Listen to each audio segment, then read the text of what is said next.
मेरा नाम रोहन है। उस समय मैं 24 साल का था। एक कॉर्पोरेट जॉब में काम करता था। दिल्ली के वसंत विहार में एक छोटा सा 2 कमरे का फ्लैट था मेरा। अकेला रहता था।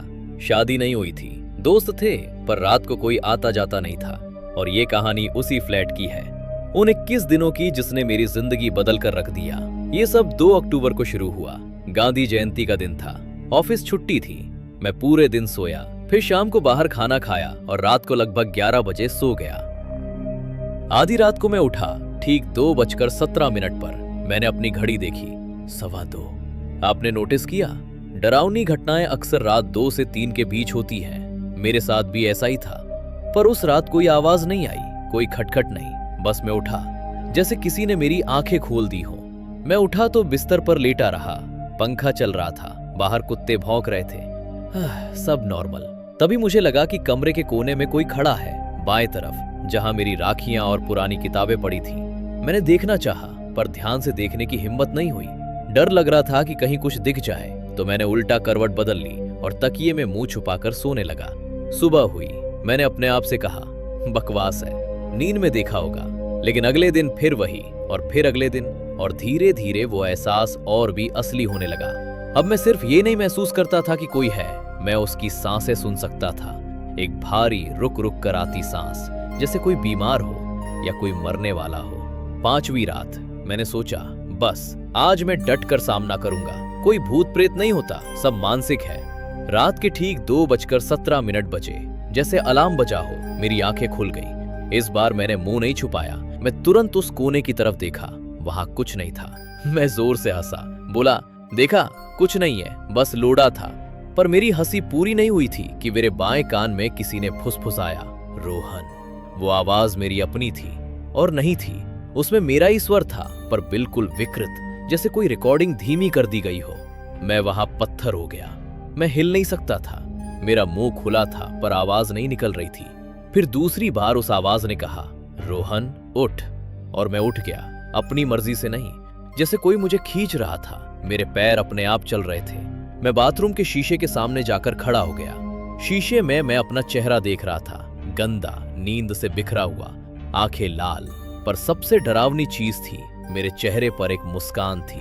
मैं मुस्कुरा नहीं रहा था, पर मेरे होठ बिना मेरी इच्छा के ऊपर उठे हुए थे। और उस मुस्कान में मैंने खुद को देखा, एक अजनबी को। तभी मुझे समझ में आया कि वो कोने में खड़ा नहीं था, वो मेरे अंदर था। मैं अगली सुबह डर के मारे कांप रहा था। मैंने ऑफिस छुट्टी ले ली। पहले मैंने सोचा, ब्रेन ट्यूमर, सिजोफ्रेनिया, कुछ भी हो सकता है। मैं डॉक्टर के पास गया, एक साइकाइट्रिस्ट के पास। उसने मुझे कुछ दवाई दी, नींद आएगी, आराम रहेगा। लेकिन उस शख्स ने, जिसे मैं भीतर महसूस कर रहा था, बोलना शुरू कर दिया। अब सिर्फ रात 2:17 बजे ही नहीं, बल्कि दिन में भी, जब मैं काम करता, खाना खाता, नहाता, मेरे दिमाग में वो आवाज गूंजती, तू क्यों भाग रहा है रोहन? ये तेरा शरीर है या मेरा? हम दोनों एक हैं, बस तू नहीं मानता। मैं अपने दोस्त अमित को फोन लगाया। उसने कहा, पगला गया है क्या? शाम को मिलता हूँ। शाम को वो आया। दोस्त था, दिल्ली में ही रहता था। मैंने उसे पूरी कहानी बताई। वो हंसा, तू बहुत हॉरर फिल्में देख लेता है। पर रात को हम दोनों साथ सो रहे थे। ठीक 2:17 बजे मैं उठा। इस बार अमित भी उठा, पर वो उठा क्योंकि उसने कुछ सुना। उसने मुझसे पूछा, यार तू बोल रहा था क्या? मैंने कहा, नहीं। अमित ने कहा, तेरे कमरे से किसी की हंसी आ रही थी, बहुत अजीब हंसी। मैं सहम गया। मैंने बताया कि मैं तो अपनी आवाज सुनता हूं, पर हंसी नहीं। फिर अमित ने जो बताया, उसने मेरी रूह कपा दी। उसने कहा, वो हंसी तेरी ही थी, पर बदली हुई। और रोहन, जब तू सो रहा था, तेरे चेहरे पर वही मुस्कान थी, जैसे तेरे अंदर कोई और खुश हो रहा हो। अगले दिन अमित ने मुझे अपने घर चलने को कहा। मैं राजी हो गया, पर वो मेरे साथ चलने को राजी नहीं था। मैं उसे लेकर जा रहा था। अमित के घर पहुंचे। 3 दिन वहां रहा। 3 दिनों उस आवाज ने मुझे बिल्कुल नहीं छेड़ा। मैंने सोचा, चलो, या तो वो पीछा छोड़ चुकी या मुझसे डर गई। बेवकूफ मैं था। चौथे दिन मैं वापस अपने फ्लैट गया। सामान लाने थे। जैसे ही दरवाजा खोला, मुझे तीखी दुर्गंध आई, जैसे कोई सड़ा हुआ मांस। मैंने सोचा, किसी चूहे ने मर गया होगा। पूरा फ्लैट चेक किया, कुछ नहीं। रात को मैं अमित के घर ही सोया, लेकिन उस रात सबसे बुरी रात थी। मैंने सपना देखा, एक बहुत ही असली सपना। मैं खुद अपने फ्लैट के उसी कोने में खड़ा था। मेरे हाथ में चाकू था और मेरे सामने मेरी माँ थी। नहीं, मेरी माँ उस समय हमारे गांव में थी, पर सपने में वो रो रही थी और मैं उसकी तरफ बढ़ रहा था। नहीं नहीं, मैं चीखा। मैं सपने में चीखा और हकीकत में उठ गया। अमित भी उठा। उसने मुझे पसीने पसीने देखा। बोला, क्या हुआ? मैंने कहा, कुछ नहीं, बुरा सपना। पर जैसे ही मैंने अपना मुंह खोला था, अमित मेरी तरफ घूर रहा था। उसकी आंखों में डर था। मैंने पूछा, क्या देख रहा है? उसने कहा, तेरे दांत। रोहन, तेरे दांत तो सामने से चिपके हुए थे। पर अब मैं आईने के सामने गया। मैंने देखा कि मेरे सारे दांत नुकीले हो चुके थे, जैसे किसी जानवर के, पर मैं उन्हें महसूस नहीं कर पा रहा था। ये वो पल था जब मुझे यकीन हो गया, मैं कोई बीमारी नहीं झेल रहा, मैं कब्जे में हूँ किसी अदृश्य शक्तिशाली शैतानी चीज के।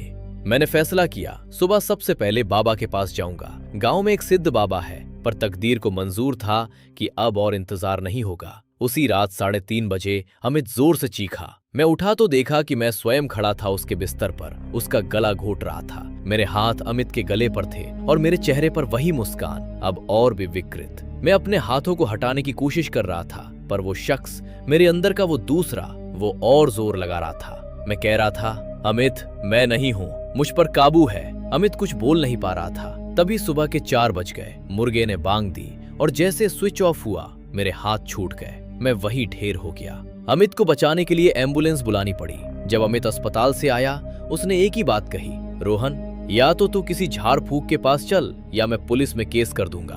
मैं पुलिस नहीं चाहता था। पुलिस क्या करेगी? वो भूत प्रेत में यकीन नहीं रखती। मैंने गांव जाने का पक्का इरादा कर लिया, पर उस शख्स को ये मंजूर नहीं था। अगली सुबह मैं ट्रेन से गांव के लिए निकल गया। अमित मेरे साथ था। नई दिल्ली से लखनऊ जाने वाली शताब्दी में हम बैठे। मैं खिड़की के पास था। ठीक 2:17 बजे दिन में।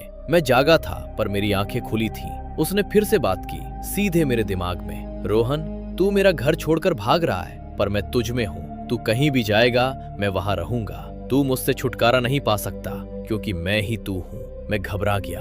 मैंने ट्रेन में मौजूद हर यात्री से चिल्लाकर पूछा, क्या आप मेरी आवाज सुन रहे हैं? सबने कहा, नहीं। सब मुझे पागल समझ रहे थे।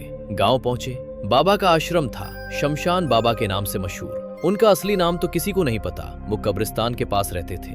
बाबा ने मुझे देखते ही कहा, बेटा, तुम में कोई नहीं है। तुम जो समझ रहे हो, वो तुम्हारा ही अंधेरा मन है। बस ब्रीथिंग एक्सरसाइज करो, 20 दिन बाद ठीक हो जाओगे। मैं निराश लौटा। मुझे लगा बाबा भी धोखेबाज हैं। पर जैसे ही मैं बाहर निकला, बाबा ने मेरा हाथ पकड़ा और कान में फुसफुसाया, असल में तुम में कोई बाहर नहीं है, वो तुम हो। तुम्हारा एक दूसरा व्यक्तित्व जो सैकड़ों साल पुराना है, उसका नाम है काल। वो समय के साथ पैदा हुआ था। वो तुम्हारे पूर्वजों में भी रहा, अब तुम में है। वो तब आता है जब तुम कमजोर होते हो और वो तुम्हारी जगह लेना चाहता है। बाबा ने एक माला और एक काला पत्थर दिया। कहा, सोने से पहले जलाए रखना, और सबसे जरूरी, उससे बात मत करना। वो तुम्हारी ऊर्जा पीता है, उसे अनदेखा करो।